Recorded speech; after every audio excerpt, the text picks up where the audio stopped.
Day is celebrated on September 8 every year to raise awareness and concern for literacy problems that exist within local communities as well as globally. हर साल जो है 8 सितंबर को ये day celebrate किया जाता है। Celebrate करने का पीछे का रीज़न इतना ही है कि लोगों में एक अवेयरनेस आ सके, लोग लिटरेसी के लिए अवेयर हो सके और समझ सके उसकी वैल्यू। मतलब सिर्फ और सिर्फ आज के दिन सेलिब्रेट होता है तो पूरे साल का क्या, ऐसा नहीं, पर आज के दिन सेलिब्रेट करने का रीज़न ही ये है कि लोगों में जागरूकता आ सके और फिर लोग जागरूक होकर उस चीज़ की इम्पोर्टेंस को समझ सके। The day aims to reminding people the importance of literacy as a matter of dignity and human rights. Matter of dignity, हमारी भी कुछ डिग्निटी है, और ह्यूमन राइट्स अगर ये समझना है तो लिटरेट होना बहुत ही ज़रूरी है। International Literacy Day was first conceived at World Conference of Ministers of Education on the Eradication of Illiteracy held in Tehran, Iran in 1965. The following year, UNESCO took the lead and declared September 8 as International Literacy Day.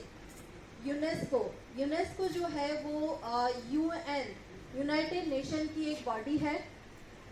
UNESCO जो काम करती है, United Nation Educational Scientific Cultural Organisation है, जिसका head office Paris France में है, और इनका जो काम है यूनेस्को का वही है फोकस करना एजुकेशन के ऊपर। तो उन्होंने ही सस्टेनेबल डेवलपमेंट ग्रोथ के कुछ जो है सस्टेनेबल डेवलपमेंट गोल्स कुछ दिए हैं, और उसमें एक हमारा गोल है 2030 तक फुल लिटरेट होना। पूरे इंटरनेशनल लेवल की बात है, न कि सिर्फ इंडिया की बात है। इवन डिफ़िकल्ट है ये टास्क, इतनी जल्दी पता नहीं हो पाएगा कि नहीं, पर एक गोल जो है वो फिक्स किया है यूनेस्को ने, जिसको पूरी कंट्री जो है, पूरा वर्ल्ड जो है उसको फॉलो करने के लिए अपने अपने लेवल पे अपनी अपनी कंट्री में क्या काम हो सकता है उसके ऊपर फोकस करते हैं। In 1967, the global community accepted the challenge of ending illiteracy by participating in the first International Literacy Day. 1967 में first time international literacy day जो है वो सेलिब्रेट किया गया था। 1965 में कॉन्फ्रेंस हुआ था, वर्ल्ड कॉन्फ्रेंस ईरान में, और उसके बाद में ऐसा डिसाइड किया गया कि हर साल जो है 8 सितंबर को इंटरनेशनल लिटरेसी डे सेलिब्रेट करना है, जिससे कि लोगों को अवेयर कराया जा सके, लिटरेसी के बारे में उन्हें समझाया जा सके कि what is the importance of literacy. A theme is set for International Literacy Day every year, which is used as a way to build awareness around specific issues. कोई भी डे जब सेलिब्रेट होता है तो उसके पीछे एक थीम हर साल डिसाइड किया जाता है। करंट सिचुएशन क्या है, वो करंट सिचुएशन के अकॉर्डिंग, उसके अकॉर्डिंग जो है थीम सेट किया जाता है। तो इसी तरह से इस बार इंटरनेशनल लिटरेसी डे जो है उसका थीम है literacy for human centred recovery, narrowing the digital divide. ये जो है इस बार का थीम है, जस्ट बिकॉज ऑफ पेंडेमिक की सिचुएशन को ध्यान में रखते हुए हम सबको पता है कि टीचिंग जो है, लर्निंग टीचिंग कितना डिफ़िकल्ट हो चुका था और कितना ही मुश्किल था कि हम लोगों ने कभी सोचा भी नहीं था कि ऑफलाइन है और पूरा का पूरा कन्वर्ट हो जाएगा सिर्फ और सिर्फ ऑनलाइन में। तो ऑनलाइन में जब कन्वर्ट हुआ तो सिर्फ स्टूडेंट्स के लिए ही प्रॉब्लम नहीं था, टीचर्स के लिए भी प्रॉब्लम था, और उसमें भी जो रूरल एरिया में टीचर्स है, जो लोग इतना नेटवर्क और मोबाइल डेटा और एंड्रॉयड फ़ोन इतना ज़्यादा यूज़ नहीं कर सकते थे और लैपटॉप इतना ज़्यादा यूज़ नहीं कर सकते थे, तो उन लोगों के लिए बहुत ज़्यादा मुश्किल था ऑनलाइन क्लास लेना। पर फिर भी उन्होंने उससे कॉप अप किया, और टीचर्स ने भी इस तरह से डिजिटल वे को मोटिवेट किया है। तो न कि सिर्फ स्टूडेंट्स पर टीचर के लिए भी डिफ़िकल्ट था। तो इस बार का जो थीम है वो है human centred recovery and narrowing the digital divide. Urban areas में तो हम देख लेंगे कि बहुत ही इजीली ये सारी चीज़ें हो जाती है, लेकिन रूरल एरिया में ये सारी चीज़ें थोड़ा सा मुश्किल होती है। तो ये जो डिजिटल डिवाइड है उसे नैरो करने की बात जो है वो की गई है, मतलब इस बार का ये थीम जो है सेट किया गया है। International Literacy Day 2021 focuses on literacy teaching and learning in the COVID-19 crisis and beyond, with a focus on the role of educators and changing teaching practices. This means that this year the day is more relevant than ever to teachers and the challenges of teaching literacy that COVID-19 has brought and future-proof approaches of teaching that might be adopted. यही जो हमने बात करी कि teaching practices, teaching की जो practices है वो काफ़ी ज़्यादा चेंज हो गई है. पहले ऑफलाइन था, किसी ने सोचा भी नहीं था कि इस तरह से ऑनलाइन में कन्वर्ट हो जाएगा. तो अभी भी फिलहाल भी बहुत सारे अराउंड वर्ल्ड में 200 मिलियन बच्चे हैं जिनको पिछले 2 साल से बहुत ज़्यादा प्रॉब्लम हो रही है लिटरेसी में. लिटरेसी मतलब कि वो बिल्कुल ही एबल ही नहीं है कि इस तरह से ऑनलाइन जो है वो क्लासेस ले सके. तो न कि सिर्फ इंडिया में पर पूरे वर्ल्ड में अराउंड 200 मिलियन बच्चे हैं जो स्कूल बिल्कुल भी जा भी नहीं सकते और ऑनलाइन भी कैच नहीं कर सकते हैं. नाउ हम इंटरनेशनल लिटरेसी डे सेलिब्रेट कर रहे हैं तो मीनिंग उसका जानना बहुत ज़्यादा ज़रूरी है. What is literacy? As per census, a person aged 7 and above who can both read and write with understanding in any language is treated as literate. Census की डेफिनेशन है, इंडिया में हर 10 साल में जो है सेंसस किया जाता है. लास्ट हमारा सेंसस जो है वो 2011 में हुआ था. अभी 2021 में होना चाहिए पर just because of pandemic situation delay हो रहा है. तो सेंसस का जब भी कोई भी डेटा आता है कि लिटरेसी रेट कितना है, पॉपुलेशन कितना है, तो we have to consider the data of census 2011 only, क्योंकि अभी जो लास्ट सेंसस है हमारा वो 2011 का ही है. तो जब भी सेंसस की बात आएगी तो हमें वही डेटा कंसीडर करना पड़ेगा, चाहे पॉपुलेशन हो, चाहे सेक्स रेशियो हो, चाहे लिटरेसी रेट हो, तो 2011 का डेटा ही हमें लेना होता है. तो इंडिया में सेंसस जो था वो लास्ट 2011 में हुआ था और सेंसस की जो डेफिनेशन है लिटरेसी की उसमें ऐसा है कि 7 साल और 7 साल के ऊपर, 7 साल इसलिए लिया जाता है क्योंकि 7 साल के बच्चे से आप ऐसी 7 साल तक का जब बच्चा होता है तब तक आप उससे शायद ऐसी उम्मीद नहीं कर सकते हैं कि वो अच्छे से पढ़ सके और लिख सके. लेकिन 7 साल के ऊपर की एज वाले अगर पढ़ सकते हैं, लिख सकते हैं, अंडरस्टैंड कर सकते हैं किसी भी लैंग्वेज में, किसी भी लैंग्वेज में अगर वो कर सकते हैं तो उसे बोलेंगे लिटरेसी. वो पर्सन लिटरेट है ऐसा कहा जाएगा. Now literacy rate by sex and residence in India census 2011 in percentage. 2011 मैंने कहा कि यही डेटा जो है कंसीडर किया जाएगा. हालांकि अभी बहुत सारे चेंजेस हो सकते हैं क्योंकि अभी 2021 है, ऑलमोस्ट 10 ईयर हो गए हैं, तो बहुत सारे चेंजेस हो सकते हैं. पर जब भी ऑफिशियल डेटा की बात आती है तब हमें सेंसस 2011 ही डेटा लेना होता है. तो लिटरेसी की अगर हम बात करते हैं तो टोटल लिटरेसी हमारी कंट्री में 73% है और उसमें से मेल्स जो है वो 80.9% जो मेल है वो लिटरेट है और फीमेल्स जो है वो 64.6. अब बात अगर हम करें रूरल एरिया और अर्बन एरिया, तो रूरल एरिया में कंपेयर टू अर्बन एरिया जो है लिटरेसी कम देखने को मिलती है. और उस पर भी अगर हम और ज़्यादा एनालिसिस करें तो हमें ये देखने को मिलेगा कि अर्बन एरिया में मेल्स जो है वो सबसे ज़्यादा लिटरेट है. अर्बन एरिया में मेल्स जो है वो सबसे ज़्यादा लिटरेट है 88.8 और सबसे कम लिटरेसी जो है वो फीमेल्स में देखने को मिलती है रूरल एरिया में. रूरल एरिया में अभी भी फीमेल्स जो है वो काफ़ी कम लिटरेट है, तो 57.9% जो है वो लिटरेसी रेट देखने को मिलता है. टॉप 5 स्टेट्स की बात करें इंडिया में कि कितने जो है हाईएस्ट लिटरेसी रेट है, तो केरला में हाईएस्ट लिटरेसी रेट है 94%. उसके बाद में लक्षद्वीप है 91.85, Mizoram, Goa and Tripura. These are the top 5 states in literacy rate. Bottom 5 states की अगर हम बात करें तो बिहार जो है वो बॉटम में आता है 61.80. 61.80 के साथ में बिहार बॉटम पे आता है. उसके बाद में अरुणाचल प्रदेश, राजस्थान, झारखंड और आंध्र प्रदेश, ये जो है वो स्टेट्स जो है वो बॉटम लिटरेसी में है. बात हम गुजरात की करें तो गुजरात में 78% लिटरेसी रेट है और पूरे कंट्री में जो रैंक आता है सभी स्टेट्स के बीच में वो 18th आता है। 18th जो है वो रैंकिंग में लिटरेसी रेट में है। Literacy rate by sex and residence in Gujarat, हमने इंडिया की बात करी, we are staying in Gujarat, तो हमारे लिए ये भी जानना ज़रूरी है कि गुजरात और अहमदाबाद की क्या सिचुएशन है लिटरेसी रेट में।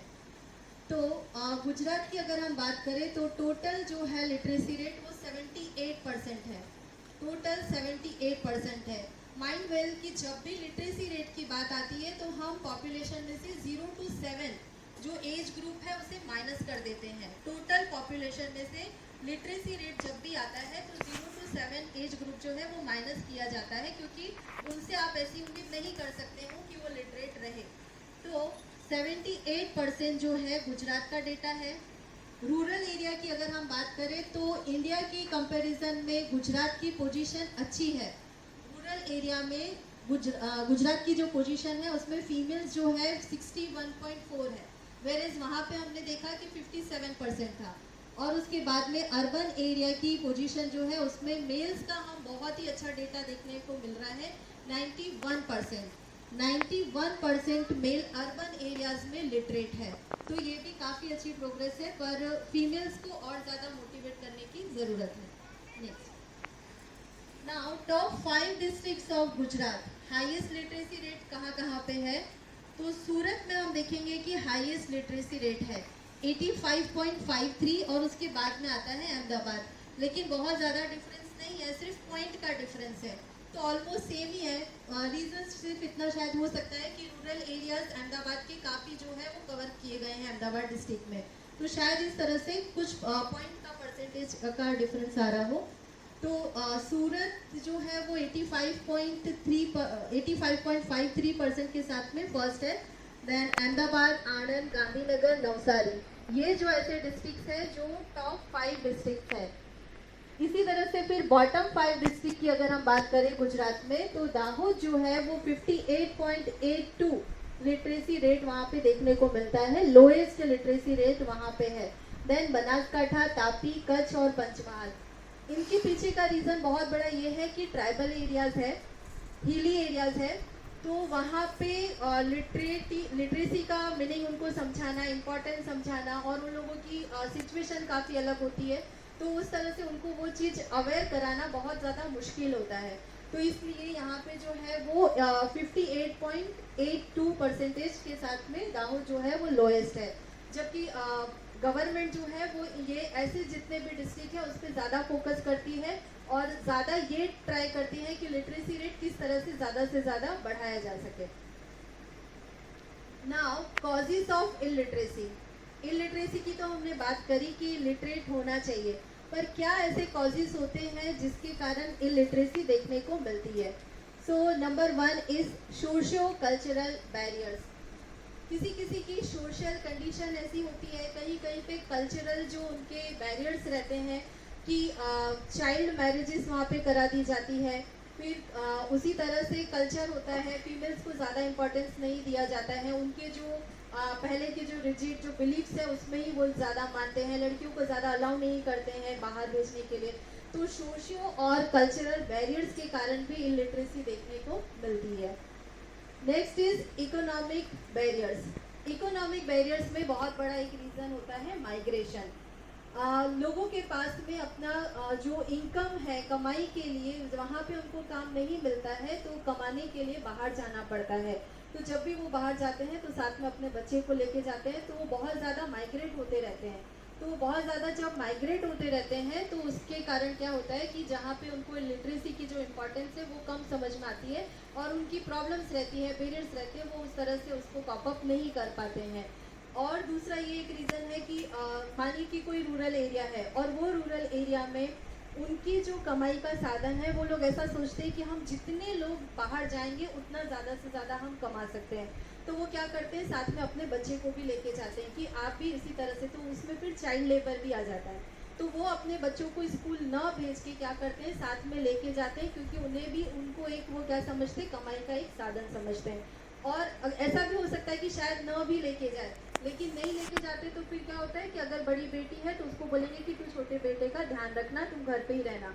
तो उनके और भी बहुत सारे प्रॉब्लम्स रहते हैं, इकोनॉमिक बैरियर्स भी रहते हैं, और कितने ऐसे भी होते हैं जो एजुकेशन का जो कॉस्ट है वो नहीं अफोर्ड कर पाते हैं, तो उसके कारण भी क्या होता है, इलिटरेसी देखने को मिलती है। Illiterate parents and guardians, parents जो है, गार्जियंस जो है, वो खुद ही इलिटरेट रहते हैं, तो वो इतना ज़्यादा लिटरेसी समझ नहीं पाते हैं कि क्या इम्पोर्टेंस है, क्यों स्कूल भेजना ज़रूरी है, क्यों बच्चे को पढ़ाना ज़रूरी है। वो खुद जो काम करते हैं वही अपने बच्चों को भी समझाते हैं और उसी में वो उनको भी लगाते हैं, तो वो उस चीज़ में कामयाब नहीं हो पाते, समझ नहीं पाते हैं कि लिटरेसी का क्या इम्पोर्टेंस है।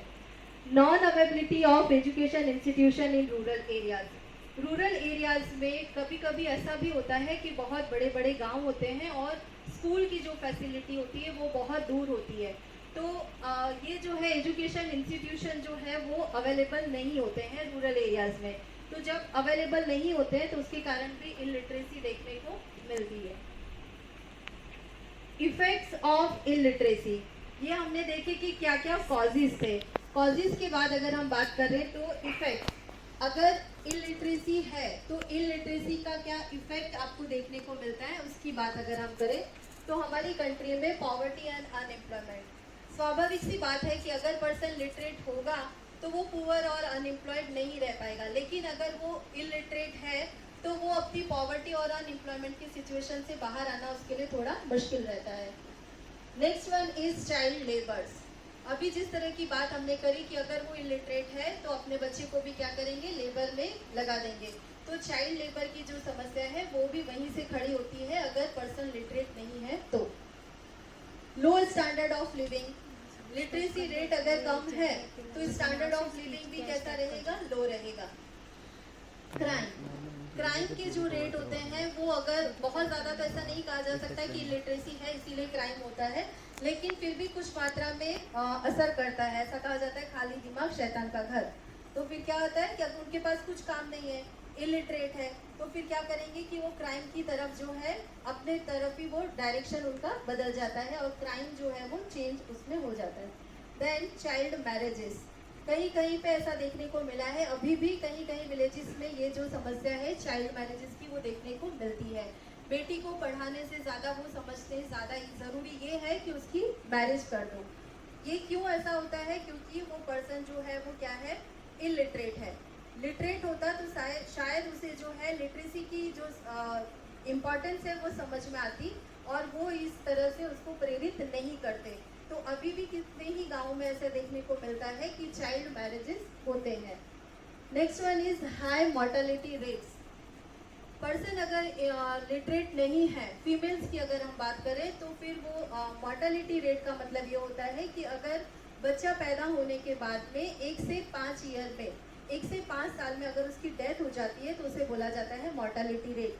तो इलिटरेसी अगर रहती है तो कहीं ना कहीं हाई मॉर्टेलिटी रेट भी उसका इफेक्ट देखने को मिलता है, क्योंकि वो इतना हेल्थ फैसिलिटी, हाइजीन और अलग अलग वैक्सीन्स और उस सब से, मेडिसिन से इतना ज़्यादा अवगत नहीं होती है, उन्हें इतनी ज़्यादा उसकी इम्पोर्टेंस नहीं पता चलती है, तो अपने बच्चे को किस तरह से संभालना और किस तरह से उसकी केयर करना, अगर वो लिटरेट रहती तो शायद ज़्यादा अच्छे से कर पाती। तो इलिटरेसी की वजह से हाई मॉर्टेलिटी रेट्स भी देखने को मिलते हैं।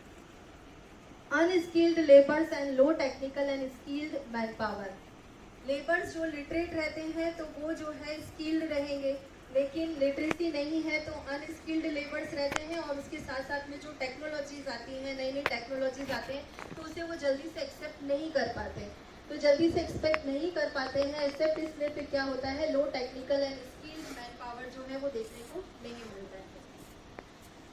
नाउ हमने कॉजेज देख लिए, इफेक्ट्स देख लिए, अब हम बात करते हैं लास्टली कि गवर्नमेंट क्या इनिशिएटिव्स ले रही है। गवर्नमेंट जो है वो लिटरेसी दूर करने के लिए कौन कौन से इनिशिएटिव ले रही है। सबसे पहले हम बात करेंगे समग्र शिक्षा अभियान, पहले उसका नाम था सर्व शिक्षा अभियान, अब बदल के हो गया है समग्र शिक्षा अभियान।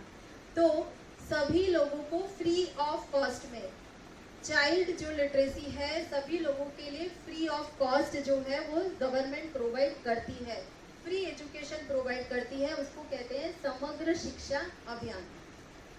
आंगनवाड़ी केंद्र देखने को मिलते हैं, आंगनवाड़ी केंद्र में जब तक बच्चा स्कूल नहीं जाता है जब तक स्कूल नहीं जाता है, तो जैसे हम प्री स्कूल बोलते हैं, तो रूरल एरियाज में आंगनबाड़ी केंद्र देखने को मिलते हैं। वहाँ पे वो लोग उनको खाने की फैसिलिटी देते हैं, छोटी छोटी चीज़ें सिखाते हैं, और उसी तरह से प्रेग्नेंट वीमेन जो आती हैं उनको भी वो हेल्प करते हैं।